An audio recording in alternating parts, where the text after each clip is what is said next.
Bismillah ar-Rahman ar-Rahim. Assalamu alaikum wa rahmatullahi wa barakatuhu. I welcome you to another episode of our series, Safara Al Keram, Tajweed, the art of reciting the Quran. The Prophet Muhammad sallallahu alayhi wa sallam has strongly encouraged us to recite the Quran in many, many authentic ahadith. Of the beautiful ahadith that have been narrated in this regard is the hadith in Sahih Bukhari in which the Prophet sallallahu alayhi wa sallam said, Iqra'ul Qur'an, recite the Quran, because it will come as an intercessor on the Day of Judgment. In yet another hadith, the Prophet ﷺ said that for every single word of the Quran that we recite, we will be blessed with 10 rewards from Allah Azza wa Jal. And then he emphasized, I am not saying that Alif Lam Mim is one word. Rather, Alif counts as one word, and Lam counts as another word, and Mim counts as yet a third word. In another beautiful hadith, the Prophet ﷺ said that it will be said to the person or the companion of the Qur'an, meaning the one who memorized it and acted upon it, it will be said to him on the Day of Judgment, recite as you used to recite in this world. And for every verse that you recite, you will rise up one rank or one degree in paradise. And your station in paradise will be at the verse that you stop. In other words, as many verses as he has memorized and understood and acted upon, he will be told on the Day of Judgment to recite as he used to recite in this world. And for every verse he will rise up one degree in paradise until finally he finishes reciting what he has memorized of the Qur'an, and his rank will be proportionate to the amount of Qur'an that he had memorized and acted upon. May Allah Azza wa Jal make us amongst these people on the Day of Judgment. Today's topic is a very important topic. It is a topic called in Arabic Sifatul Huruf, or the characteristics of the letters. Now this is one of the most advanced topics of Tajweed, and because this is an introductory class, we will not be going into too much detail regarding the characteristics of the letters. Each letter is characterized by many different characteristics, and we are only going to discuss those which are the most essential in order to understand Tajweed. And the fact of the matter is that there are over 20 characteristics that are discussed by the ulama of Tajweed, the scholars of Tajweed. We will only discuss maybe 6 or 7 of them, those which are the bare minimal essentials in order to pronounce the Quran and to understand the rules of Tajweed properly. The first characteristic that we will discuss are the letters of isti'la. Okay.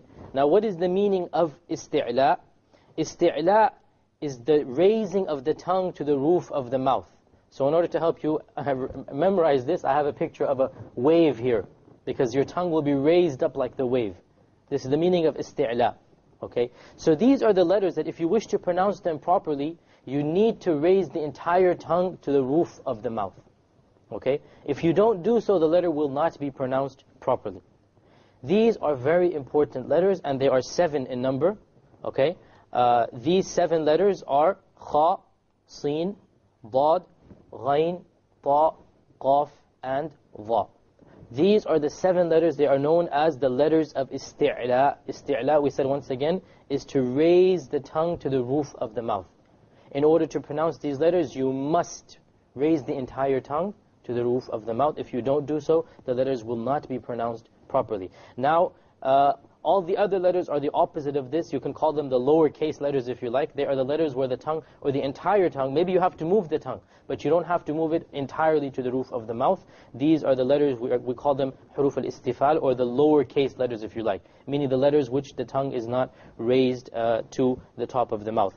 Now, you can memorize these 7 letters by the phrase khussa daghtin qidh.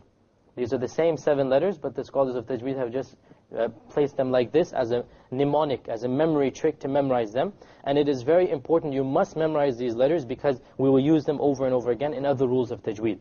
So if someone asks you, what are the 7 letters of isti'la? You will say, they are the letters of khussa daghtin qidh.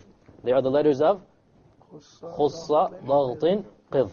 Just keep on repeating this phrase until you have memorized these 7 letters. And as I said, they will be used in future lessons, so make sure that you know these 7 letters. And they are characterized, as we said once again, by the fact that the tongue has to go up to the roof of the mouth. This is the first characteristic that we'll discuss, that of isti'la. The opposite of isti'la, we said, is istifal, which means that the tongue, or relatively, maybe not the entire tongue, maybe not the tongue in its full length, but relatively the tongue will not have to go to the roof of the mouth. All of the remaining 21 letters are letters of istifal, or the lower letters. Another characteristic which is important are the letters of itbaq. Now, the meaning of itbaq is to close up. So the letters of itbaq are those letters in which the entire mouth has to close up. It is as if it is puckered up from inside, and you make a type of if you like, a tunnel, if you like, of your mouth. Okay. So these are the letters of itbaq, and they are more specific than the letters of isti'la. After you move your tongue up from the letters of isti'la, in order to pronounce the letters of itbaq, you have to lower your tongue down after having raised them up. Okay? All of the letters of itbaq are also letters of isti'la. And they are 4 letters in number: the ta, the dha, the sa, and the dha. Now all of these 4 letters, you will notice, to pronounce them properly, you have to make your tongue, if you like, into a type of circular tunnel, or else you will not be able to pronounce it properly. And this, by the way, also tells you the difference between the ta and the ta. Remember that ta and the ta have the same makhraj, exact same area where they come from. Likewise, the sin and the sad. They have the exact same place where the letter comes from. What is the difference? The main difference, try to pronounce the ta and then the ta. What is the difference? Ta and ta. You find that your mouth has to form a type of tunnel, as we said, as if the mouth has to close up, pucker up from inside. So this is the main difference between the sin and the sad, the ta and the ta, and so on and so forth. These are the 4 letters of itbaq.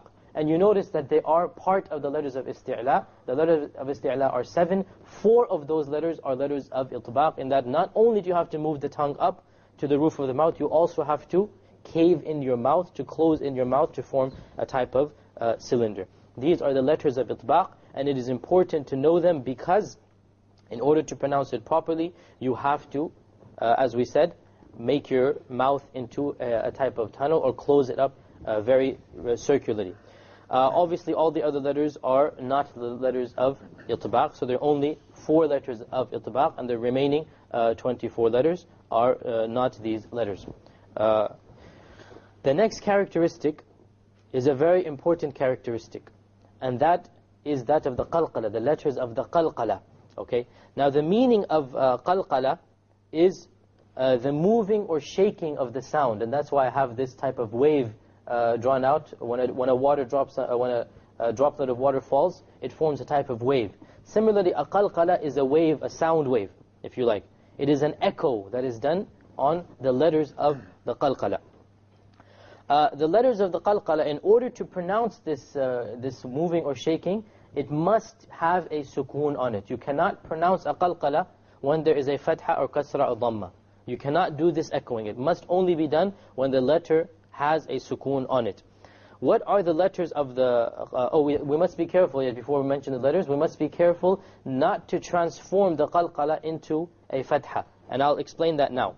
What are the letters of qalqala? They are the 5 letters of qalqala: the qaf, the ta, the ba, the jim, and the dal. And once again, the scholars of Tajweed have conveniently placed them in one word: qutul bi jad. Qutul bi jad. If you keep on repeating this, qutul bi jad, you will memorize the letters of the qalqala.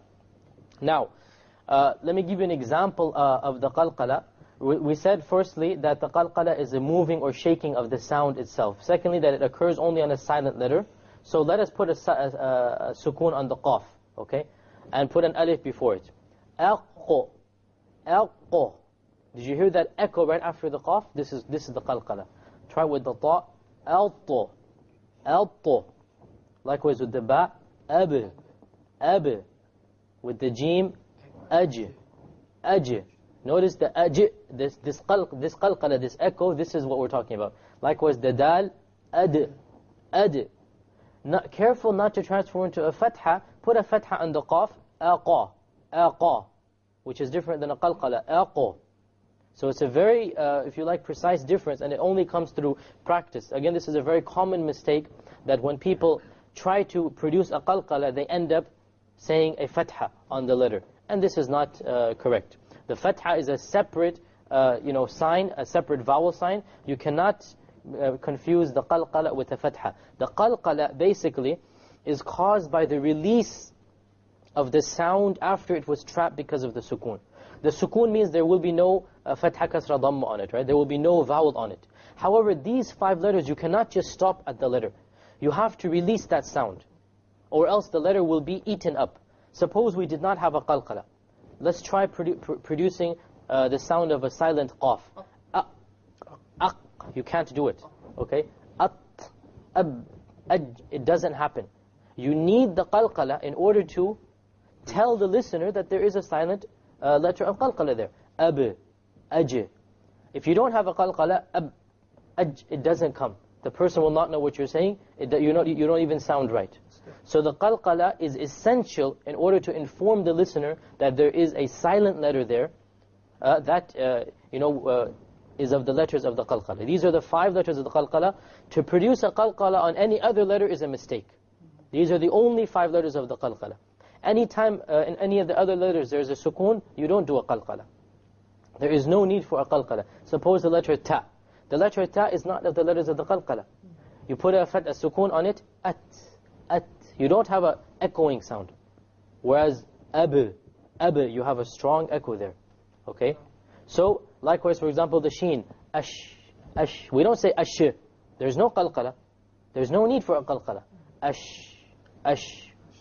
However, the letters of the qalqala, once again, you must have the qalqala if you wished the listener to know that there is a silent letter there that you have pronounced. Now, the qalqalas, they are not of one category. Some qalqalas or some echoes will be stronger than others, depending on where the letter occurs. If the letter occurs, if any of these letters occurs, obviously in a silent form, in the middle of a word, then the qalqala will be the lightest. It will be the lightest amount. If it occurs at the end of a word, notice a word, not a sentence. The end of a word, it will be a little bit stronger than that. Okay? And if the qalqala occurs and the word has a shadda on it, you know a shadda means a double letter merged. Okay? If it has a shadda and you stopped on that shadda, then you must pronounce the qalqala even stronger than that. You must pronounce the qalqala even stronger than that to show that there is a silent shadda which you have not pronounced. So if you like, we can say that the qalqala is of 3 levels, if you like. Okay? The lowest level, or the weakest level, will occur when one of these 5 letters is silent and it occurs in the middle of a word. Following this, a little bit stronger, a little bit harsher, a little bit more of a reverberation of an echo, will be when one of these letters occurs at the end of a word. At the end of a word. And the strongest qalqala, the one where you do the most vibration, the most echo, will be when there is a silent shadda. There is a shadda, but you stop there. You didn't move on. So in order to show the reader that there is a shadda, then you have to make a very strong qalqala. Now open up Surah Al-Masad. I will recite Surah Al-Masad, and listen and follow along with me, and see where the qalqalas occur and what level they are with.